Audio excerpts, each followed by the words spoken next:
বিএনপির ভারপ্রাপ্ত চেয়ারম্যান জনাব তারেক রহমান, আমরা স্যারকে স্বাগত জানাচ্ছি। এটাই মোতালেবা আকনের বাসভবন, আমরা সেই বাসভবনে রয়েছি স্যার। এ পর্যায়ে স্লোগান হবে না ভাই।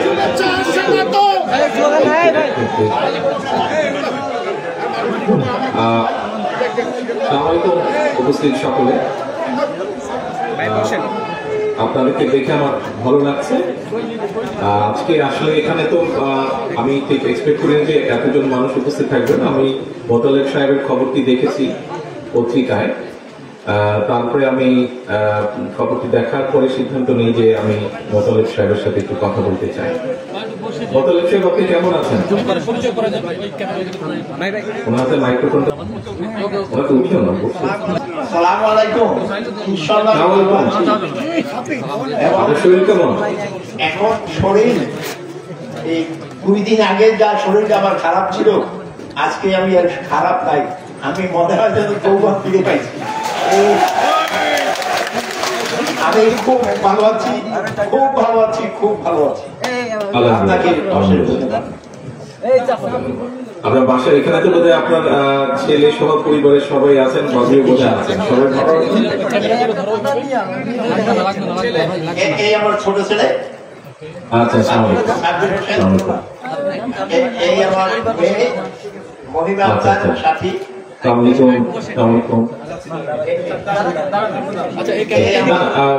ভাবিকে একটা চেয়ার দাও, কোন চেয়ারটা ওনাকে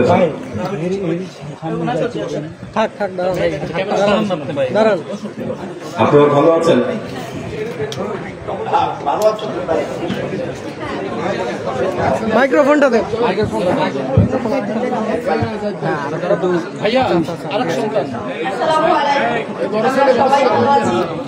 আরো জুম করেন।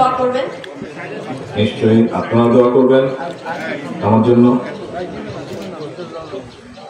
দোয়া করবেন। আমি মোতালেব সাহেবের খবরটি একটু আগে বলছিলাম যে পত্রিকায় দেখেছি, দেখার পরে আমি সিদ্ধান্ত নিয়েছিলাম যে ওনার সাথে আমি কথা বলবো। দেশে আসলে তো ইনশাল্লাহ সামনাসামনি ইনশাল্লাহ দেখা হবে, আশা করি। ভাবি, আপনি ভালো আছেন?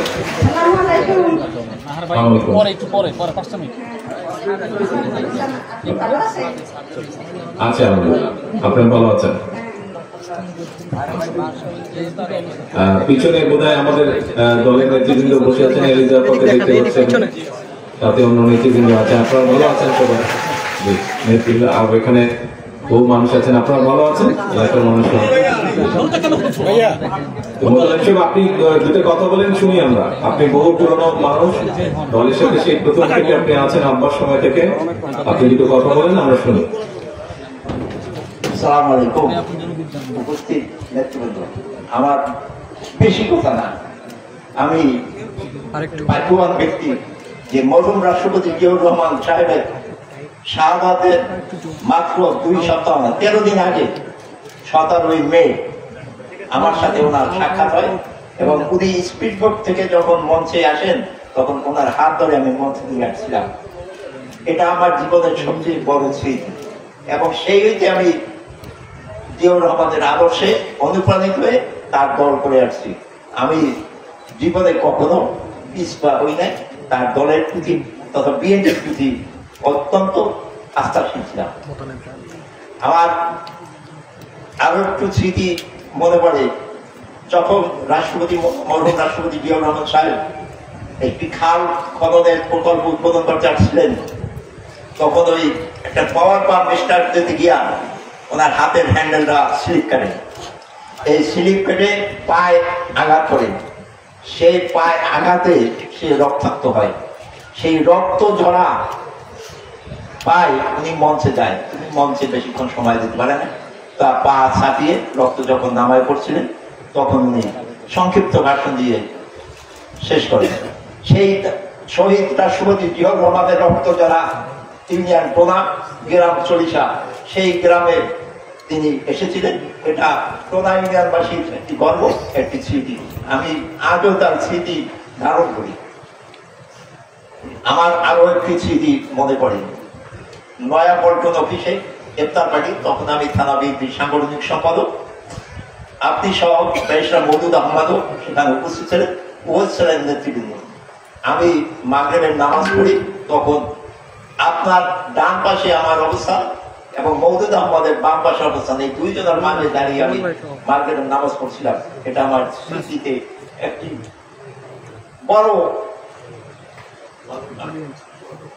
ঘটনা, এটা আমার জীবনেও আমি ভুলে যাই। আমি বাড়ি এসেও সবার কাছে বলছি যে আমি তারেক রহমান এবং ব্যারিস্টার মওদুদের মাঝে নামাজ পড়েছিলাম। এই সকল স্মৃতি শুধু আমার না, টোটাল বিএনপি পরিবারের, বিএনপি লোকজনের। আমি কখনো, আমি যদি বোধ হয় যদি পঙ্গু না হইতাম তাহলে শাহাদাত বরণ করতাম, যেহেতু আমি পিছিয়ে পিছিয়ে জানি না, পিছিয়ে পিছানো কাকে বলে আমি জানি না। যত বড় বিপদ হোক আমি সামনে আগাইতাম, হয়তো আমি গুলিতে মারা দিতাম। এইটা হয়তো মারা যায় না, শুধুমাত্র ওই পঙ্গু অবস্থায়। তাহলে আমি দোয়া করি বিএনপি জীবনে প্রতিষ্ঠিত। আর একটি কথা আমার সবচেয়ে মনে পড়ে, সন্তান যেমন তার মায়ের কোলে নিরাপদ, আমি মনে করি বাংলাদেশের জনগণ তথা বাংলাদেশ জিয়া পরিবারের কোলের সন্তানের মতো। আমি জিয়া পরিবার, বেগম জিয়া সহ, আপনি তারেক রহমান, আপনি সহ, মরহুম রাষ্ট্রপতি জিয়াউর রহমান, মরহুম আরাফাত রহমান কোকো সহ বিএনপি পরিবারের সকলের প্রতি শ্রদ্ধা জ্ঞাপন করছি। আমি আজকে আমার খুব আনন্দ, একটু আগেই বলছি যে আমি যৌবন ফিরে পাইছি, যে তারেক রহমান আমার সাথে সাক্ষাতে কথা বলছে। আমি আরেকটু সচেতন হবো, আরেকটু স্বাস্থ্য ভালো হইবে, মন ভালো হইবে। আমি আরেকটা কাজ করলে, মরহুম রাষ্ট্রপতি জিয়াউর রহমান সাহেব কোনায় ইউনিয়নের একটি খাল উদ্বোধন করতে এসে তিনি বেশি দিন আর জীবিত ছিলেন না। আমি চাবো কোনায় ইউনিয়নের এমন একটি খাল, জিয়ার আদর্শে সৈনিক, জিয়া আদর্শে জিয়া পরিবারের অন্যতম সদস্য, দেশের ভবিষ্যৎ কান্ডারি তারেক রহমান, তিনি কোনায় ইউনিয়নে একটি খাল বা একটি রাস্তা এবং একটি প্রকল্প উদ্বোধন করবেন, যার আমি আবার তাকে গাড়ি থেকে হাত ধরে নামাবো। তখন স্পিড বোট ছিল, স্পিড বোটে উঠেছি, এখন স্পিড লাগে না, গাড়ি আসে। আমি যেন এই জনাব তারেক রহমানের হাত ধরে গাড়ির থেকে নিচে নামাইতে পারি। আল্লাহ আমাকে সেই তৌফিক দান করুন। আর সর্বোপরি আপনার কাছে আমার বিনীত আবেদন, আমার তো শেষ অপরাধ, আমি সর্বোচ্চ চেষ্টা করি আমার সন্তানদের লেখাপড়ার জন্য। আমি খুব সলভেন্ট, আলমগীর একটু আগে বলছে আমি ধনী পরিবার, হ্যাঁ ধনী না হইলেও আমি গরিব না। আমার এই তিনটা ছেলে মেয়ে, বড় ছেলেটা রাজশাহী ইউনিভার্সিটি থেকে finance and banking A honours masters করছে, মেয়েটা খুলনা থেকে ইংলিশে অনার্স মাস্টার্স করছে, ছোট ছেলেটা গোপালগঞ্জ ইউনিভার্সিটি থেকে আইআরএ অনার্স মাস্টার্স করছে। আমার মতন ফ্যামিলি থেকে তিনটা ছেলেকে ইউনিভার্সিটিতে লেখাপড়া শিখাইয়া সর্বোচ্চ ডিগ্রি অর্জন করার পরও দুর্ভাগ্য যে আমি বিএনপির আমলে এদের বাইরে করছি, এরা লেখাপড়া শেষ করছে, যার কারণে এদের রিটার্নে পাশ করলেও ভাই ভাই সবাই অকৃতকার্য। এই কিছুদিন আগে বোধহয় মে মাসে আমার ছোট ছেলেটা পুলিশের ট্রাফিক সার্জেন্ট পদে শারীরিক পরীক্ষায় উত্তীর্ণ হয়, রিটার্নে উত্তীর্ণ হয়। এমন সময় দ্বিতীয় পাই আমাদের এলাকায় আসে যে এই সাব্বিরের পরিবার কি করে, তাহলে সমস্যার বলছে আমি তো গোপনে বিএনপি করি নাই, আমি তো প্রকাশ্য বিএনপি করি। তারা বলছে বাবা আমার বিএনপি না, ও আর আলোর মুখ দেখে নেয়, তার ইন্টারভিউ ভাইরা শেষ। এই এখন আমি আমার সন্তানদের দায় দায়িত্ব আপনার কাছে পিছিয়ে দিলাম। এই আমার ছোট ছেলে সাকিব, ও একদম বেকার, এই মেয়েটা প্রাইমারিতে ওর যোগ্যতা অনুযায়ী ওর কর্মসংস্থান নাই না, প্রাইভেটে যা হোক একটা কিছু অবলম্বন আছে। ছেলেটা ও একটা নিউ মডেল বিক্রি করে, ওরা কি শুক্রবার কলেজে ওর শিক্ষক, তাও ওর শিক্ষক ওর সে পটে বিমুক্ত না, খণ্ডকালীন শিক্ষক হিসাবে সেখানে চাকরি করে। তাহলে আমি সর্বোচ্চ শিক্ষা দিয়াও আমি কিনারে পড়তে পারি না। তবে শুকুর আলহামদুলিল্লাহ, আল্লাহ রহমতে আমি খেয়ে বলে মোটামুটি আছে। দুবেলা ভাত, ডাল ভাত, এটা আমার আল্লাহ ব্যবস্থা হচ্ছে, আমার কিছু জমা জমি আছে, এই দিয়ে আমি চলি। এটাই আমার শেষ ইচ্ছা। আমি জিয়াউর রহমানের উত্তরসূরি, বাংলাদেশের ভবিষ্যৎ কান্ডারি তারেক রহমানের হাত ধরে যেন আমি কোন ইউনিয়নে রিসিভ করতে পারি, আল্লাহ যেন আমাকে সেই তৌফিক দেন।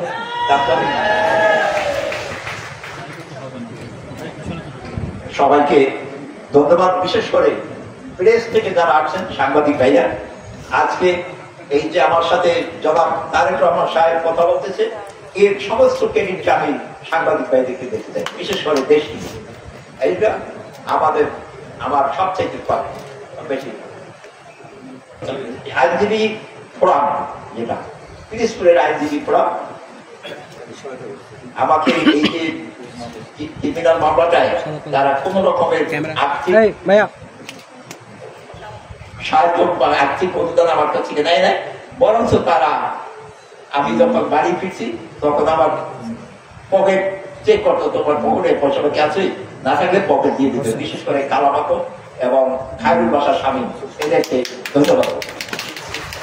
প্রতি বছর ঈদ উল ফিতরে আপনার দেয়া ঈদ কার্ড এবং ঈদ উল ফিতরে একটা ঈদ কার্ড এবং তার সাথে একটা গিফট, একটা খাপ পাই।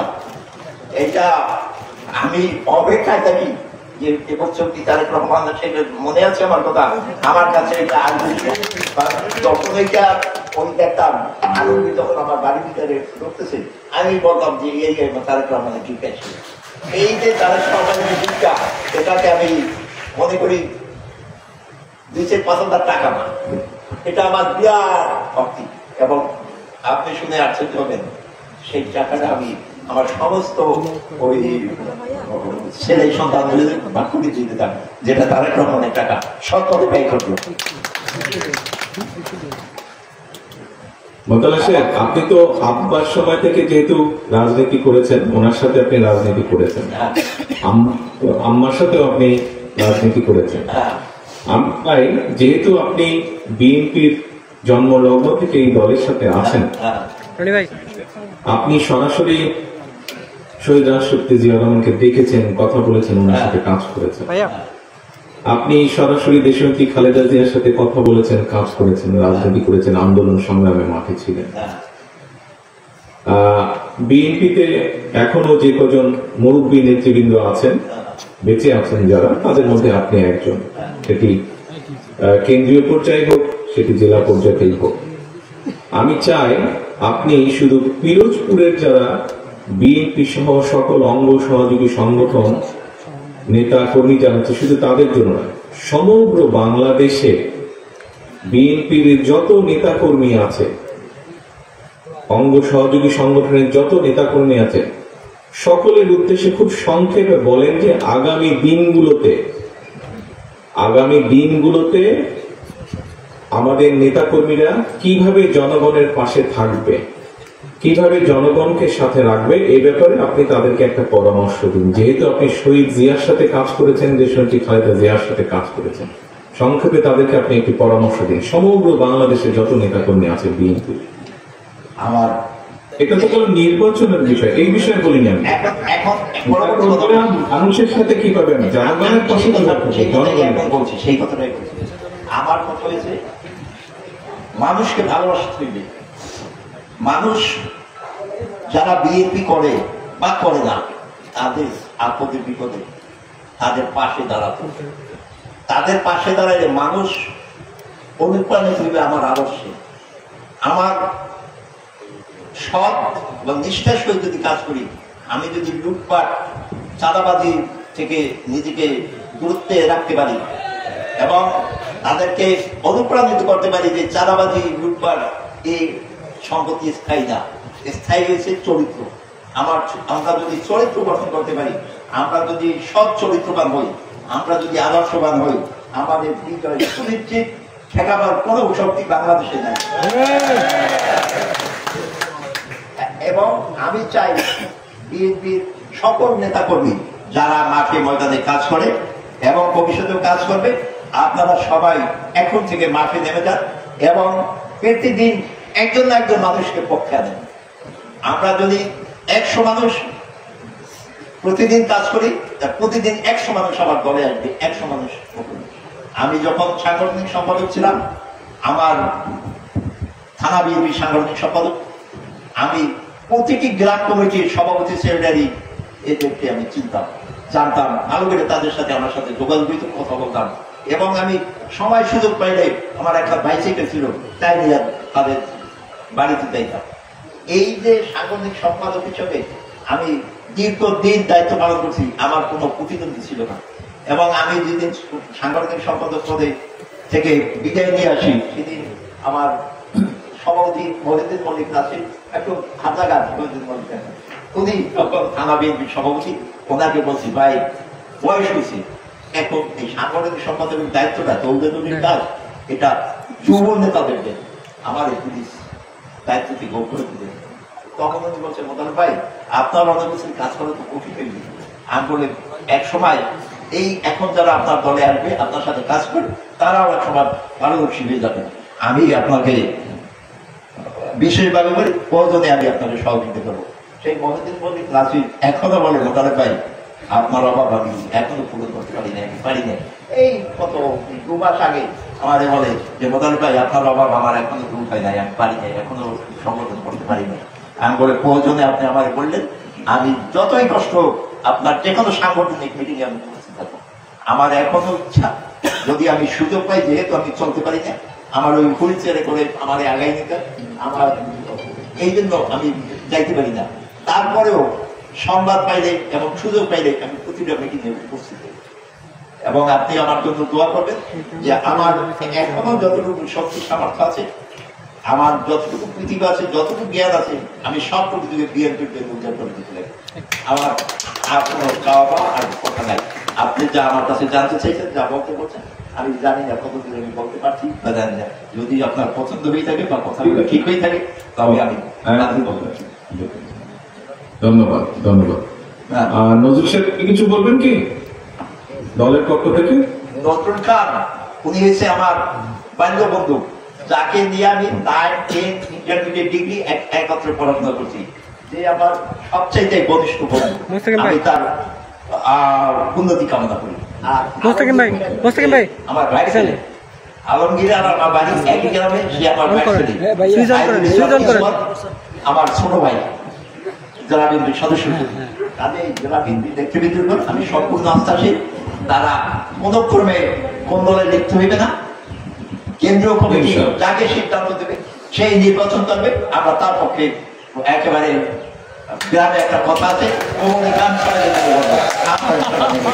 আমাদের আপনার এই শেষ কথাটার অর্থ হচ্ছে যে সারা দেশে শহীদ জিয়া এবং খালেদা জিয়ার যত নেতা কর্মী আছে সবাইকে ঐক্যবদ্ধ থাকতে হবে, তাই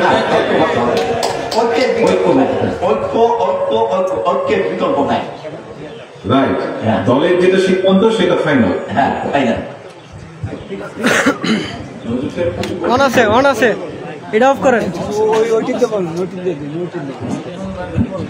বলেন। আল্লাহ হাফেজ, বাংলাদেশ জিন্দাবাদ। ধন্যবাদ জনাব আতিকুর রহমান রুমন ভাইকে, সম্মানিত সাংবাদিক বৃন্দ এবং সম্মানিত উপস্থিতি। ধন্যবাদ। এত আনুষ্ঠানিকতার প্রয়োজন নেই, হয়তো আমাকেই দুটো কথা বলতে হবে। আনুষ্ঠানিকতা। উপস্থিত মুরব্বীবর্গ, উপস্থিত প্রিয় নেতৃবৃন্দ, কর্মী ভাইরা, সামনে উপস্থিত সাংবাদিক ভাইরা সহ এলাকাবাসী ভাইরা যারা উপস্থিত আছেন, আসসালামু আলাইকুম। আসলে আজকে তো আমাদের এখানে ঠিক এভাবে অনুষ্ঠান বা আনুষ্ঠানিকতার কোনো বিষয় ছিল না। অ্যাকচুয়ালি মোতালেব সাহেব উনি পুরনো মানুষ, দলের একজন পুরনো নেতাকে আমি একটু দেখতে চেয়েছি, কথা বলতে চেয়েছি। আপনারা নিশ্চয়ই খেয়াল করেছেন, আমি ওনার কাছে একটি কথা বলেছিলাম, জিজ্ঞেস করেছিলাম যে ওনার কি উপদেশ দেশের সকল বিএনপির নেতা কর্মী, শহীদ জিয়া, দেশনেত্রী খালেদা জিয়ার সকল নেতাকর্মীর প্রতি ওনার কি উপদেশ। উনি ওনার অবস্থান থেকে ওনার যতটুকু বক্তব্য উনি উপস্থাপন করেছেন। আহ, একই সাথে আমাদের পিরোজপুর জেলার আহ্বায়ক সাহেব নজরুল সাহেব, উনি ওনার বক্তব্যে একটি কথা বলেছেন। উনি আমাকে বলেছেন অনুপ্রেরণা। নজরুল সাহেব, বিষয়টি আমি এভাবে দেখি না। আমি অনেকবার বলেছি, আমরা রাজনীতি করি, রাজনীতিতে অনুপ্রাণিত হই, আমাদের মূল শক্তি রাজনীতিতে এই দেশের জনগণ। কাজে আমাদের অনুপ্রেরণা যদি হয়ে থাকে, সেটি হচ্ছে বাংলাদেশের জনগণ হচ্ছে আমাদের অনুপ্রেরণা। কারণ বাংলাদেশের মানুষ যতবার, আমরা যদি রাজনৈতিকভাবে ব্যাপারটাকে দেখি, রাজনৈতিক বিবেচনায় দেখি, অর্থাৎ তাহলে নির্বাচন দেখতে হয়, এবং নির্বাচনে আমরা দেখেছি এদেশের মানুষ যতবার সুযোগ পেয়েছে স্বাধীনভাবে ভোট দেবার, তারা বিএনপির পক্ষেই রায় দিয়েছে। কাজে এটাই প্রমাণ করে যে এই বাংলাদেশের মানুষই হচ্ছে বিএনপির আস্থার প্রতীক, বা পরিপূরক একজন আরেকজনের। এখন বিষয় হচ্ছে যে, যেহেতু আজকে এখানে আমরা অনেকে উপস্থিত আছি, আহ, কয়েকটি কথা আমি আমার অবস্থান থেকে বলতে চাই। আজকে আমরা মোতালেব সাহেবকে দেখছি, উনি একটি হুইল চেয়ারে বসে আছেন। এবং কম বেশি এখানে যারা আপনারা উপস্থিত আছেন, কম বেশি প্রত্যেকের ধারণা আছে, বাই নাও এই অনুষ্ঠানের মাধ্যমে বহু মানুষ এর মধ্যে জেনেছেন যে কিভাবে উনি এরকম ক্ষতির শিকার হলেন। আতাতের আঘাতে উনি এরকম হয়েছেন, রাজনৈতিক প্রতিপক্ষের আঘাতে। প্রিয় সহকর্মী বৃন্দ, প্রিয় উপস্থিতি বৃন্দ, আমি বহু বছর যাবৎ প্রবাসে আছি, থাকতে বাধ্য হয়েছি আমি বিভিন্ন কারণে। সেই প্রসঙ্গে আমি গেলাম না বিস্তারিত আলোচনায়। দেখুন, আমাদের সহ, আমাদের দলের সহ বহু মানুষ বিভিন্নভাবে, বিগত 17 বছর তো অবশ্যই, গত বছর জুলাই মাসে তো অবশ্যই অবশ্যই, এবং তারও আগে বিভিন্ন সময়ে মানুষের অধিকার প্রতিষ্ঠা করার জন্য, সেটি ভোটের হোক, রাজনৈতিক হোক, সাধারণ মানুষের অর্থনৈতিক স্বাধীনতার ক্ষেত্রেই হোক, বহু আন্দোলন হয়েছে দেশে, বহু সংগ্রাম হয়েছে, বহু নির্যাতন হয়েছে, বহু মানুষ শহীদ হয়েছে।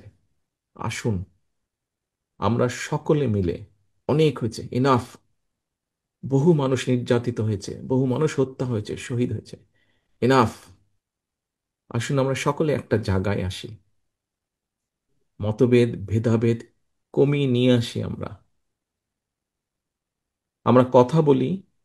বিভিন্ন রাজনৈতিক দল আছে, তাদের বিভিন্ন আদর্শ থাকতেই পারে, সেটাই থাকাটা স্বাভাবিক। আমরা বহুদলীয় রাজনীতিতে বিশ্বাস করি, বিভিন্ন রকম মত মত থাকবেই, এটাই স্বাভাবিক। পৃথিবীতে সব গণতান্ত্রিক দেশেই এটা আছে। বাট আসুন আমরা সেই ঝগড়া ফ্যাসাদ থেকে কিছুটা হলেও দূরে সরে আসি। এসে আজকে এখানে মোতালেব সাহেব ওনার সন্তানদের দেখিয়ে যে বলছিলেন যেই কথাটি, এরকম সন্তানের সংখ্যা সারা বাংলাদেশে আরো লক্ষ কোটি আছে। আমরা একটি বলেছি যে আগামী দিনে আমরা চাই মেধার ভিত্তিতে এই জাতিকে গড়ে তুলতে, এই দেশকে গড়ে তুলতে। ঠিক একই স্বাভাবিকভাবে মেধা যেখানে থাকবে, কম্পিটিশন থাকবে। আজকের তরুণ, আগামী দিনের তরুণ, আগামী দিনের ভবিষ্যৎ, তাদের মধ্যে কম্পিটিশন থাকবে। মেধা এক একজনের এক এক রকম হয়। সবাইকে যেমন এক জায়গায় আমরা দিতে পারবো না। মেধার রেসে যে এগিয়ে থাকবে সেই সেখানে যাবে। কিন্তু যারা যেতে পারবে না, তাদেরকেও আমাদের ব্যবস্থা করতে হবে। আমরা সে লক্ষ্যেই আগামী দিনে বাংলাদেশের লক্ষ কোটি তরুণ যারা আছে, নারী পুরুষ যারা আছে, প্রত্যেকে যাতে মিনিমাম ভাবে বেঁচে থাকার যুদ্ধে টিকে থাকতে পারে, সেইভাবে আমরা পরিকল্পনাগুলো গ্রহণ করছি। যাতে মোতালেব সাহেবের পরিবারে যেমন সন্তানরা এখনো সকলে ব্যবস্থা করতে পারেনি, কিন্তু ভবিষ্যতে যাতে এই সন্তানেরা কোনো না কোনোভাবে নিজের সৎ পথে উপার্জনের ব্যবস্থা করে নিতে পারে, আমরা আমাদের পরিকল্পনাগুলোকে সেভাবে সাজাতে চাচ্ছি। একজন রাজনৈতিক কর্মী হিসাবে আমি যেরকম আমার দলের পরিকল্পনা তৈরি করছি কিভাবে আগামী দিনের তরুণ প্রজন্মকে বিভিন্নভাবে কর্মসংস্থানের ব্যবস্থা করব, আমি যেমন আমার দলের রাজনৈতিক কর্মী হিসাবে পরিকল্পনা করছি, তৈরি করছি কিভাবে আগামী দিনে, একটু আগে রিজভী ভাই যেটা বললেন, লক্ষ লক্ষ মানুষ এই দেশের হাসপাতালের মেঝেতে শুয়ে থাকে, যাতে এইটিকে ধীরে ধীরে এই চিত্রের পরিবর্তন করা যায়, মানুষের কাছে যাতে মিনিমাম হলো একটু ভালো চিকিৎসা ব্যবস্থা পৌঁছে দেওয়া যায়, সেই পরিকল্পনা গ্রহণ করছি। বাংলাদেশ কৃষি নির্ভর দেশ, লক্ষ কোটি কৃষক বিভিন্ন সময় বিভিন্ন প্রাকৃতিক দুর্যোগ সহ বিভিন্ন সমস্যার ভিতর দিয়ে তাদেরকে যেতে হয়, তারপরেও তারা হাল ছেড়ে দেননি। তারা মাঠে আছেন, কৃষিকাজ করছে বলেনি বাংলাদেশের 20 কোটি মানুষ খেয়ে পড়ে বেঁচে আছে। এই কৃষকদের পাশে কিভাবে দাঁড়ানো যায়, বাংলাদেশের গ্রামে গঞ্জে লক্ষ কোটি মা বোনেরা, তাদেরকে কিভাবে আরেকটু স্বাবলম্বী করে গড়ে তোলা যায়, তাদেরকে কিভাবে আরেকটু অর্থনৈতিকভাবে শিক্ষার আলোকে গড়ে তোলা যায়, সেই পরিকল্পনা আমরা গ্রহণ করছি। প্রিয় সহকর্মীবৃন্দ, প্রিয় উপস্থিতিবৃন্দ, আসুন, অনেক হয়েছে আন্দোলন, অনেক হয়েছে স্লোগান, অনেক হয়েছে মিছিল, অনেক হয়েছে মিটিং। এবার আসুন আমরা কম্পিটিশন করি দেশের মানুষের যে মৌলিক সমস্যাগুলো আছে, যা প্রতিদিন আমাকে, আপনাকে, প্রত্যেকটা মানুষকে যা ছুঁয়ে যায় জীবন যুদ্ধে বেঁচে থাকার জন্য, সেই সমস্যাগুলো কতটুকু একটু একটু করে কতটুকু আমরা কমিয়ে আনতে পারি, একটু একটু করে কতটুকু আমরা মানুষকে স্বস্তি দিতে পারি। আসুন আমরা কম্পিটিশন করি সেই পরিকল্পনাগুলো গ্রহণ করার জন্য, এবং শুধু গ্রহণ না, দেশের জনগণ যাদেরকে সুযোগ দিবে তারা যেন একটু একটু করে সেই পরিকল্পনাগুলো বাস্তবায়িত করতে পারে। এই হোক আমাদের আগামী দিনের রাজনীতি, এই হোক আমাদের আগামী দিনের বাংলাদেশ এবং বাংলাদেশের মানুষের জন্য রাজনীতি, যাতে ভবিষ্যতে রাজনৈতিক মতপার্থক্য থাকতেই পারে, কিন্তু তার জন্য একজন মানুষকে শারীরিকভাবে আঘাত করতে যাতে না হয়, আঘাতপ্রাপ্ত যাতে না হন। এটাই হোক আমাদের বাংলাদেশের আগামী দিনের রাজনীতি। প্রিয় উপস্থিতিবৃন্দ, প্রিয় সাংবাদিক ভাইরা, আপনাদের মাধ্যমে আমি সারা বাংলাদেশে আমার দলের যত নেতাকর্মী আছে, সারা বাংলাদেশের যত গণতান্ত্রিক মানুষ আছেন, সবার কাছে আমার এই কথাগুলো পৌঁছে দিতে চাই। পরিশেষে আমি আল্লাহর দরবারে দোয়া করি আপনারা সকলে ভালো থাকুন। মোতাল্লি সাহেব, আপনাকে আল্লাহ যতটুকু সম্ভব সুস্থতা দান করুন, এবং আসুন আগামী দিনে আমরা বাংলাদেশের মানুষের, যেহেতু এখানে আমরা প্রায় প্রত্যেকটা মানুষ বাংলাদেশ জাতীয়তাবাদী দলের রাজনীতির সাথে জড়িত, প্রতিটা মানুষ আমরা যাতে নিজেদেরকে বাংলাদেশের মানুষের কল্যাণে, দেশের ভালোর জন্য নিয়োজিত করতে পারে, আল্লাহর কাছে সেই রহমত চেয়ে আমার বক্তব্য শেষ করছি। আল্লাহ হাফেজ। বাংলাদেশ জিন্দাবাদ। বাংলাদেশ জাতীয়তাবাদী দল। ধন্যবাদ এবং কৃতজ্ঞতা মাননীয় ভারপ্রাপ্ত চেয়ারম্যান জনাব তারেক রহমান স্যারের প্রতি। আমরা বিএনপি পরিবারের মাধ্যমে এই আমাদের সংগঠনকে সুযোগটি দেওয়ার জন্য মোতালেব আপনার প্রতিও কৃতজ্ঞতা যে আমাদেরকে অতিথি হিসেবে উনি ওনার বাসভবনে বরণ করে নিয়েছেন। একই সঙ্গে প্রধান অতিথির অনুমতিক্রমে আজকের এই সাক্ষাৎ অনুষ্ঠান এখানেই শেষ করছি। স্যার, আপনাকে ধন্যবাদ। আল্লাহ হাফেজ। বাংলাদেশ জিন্দাবাদ।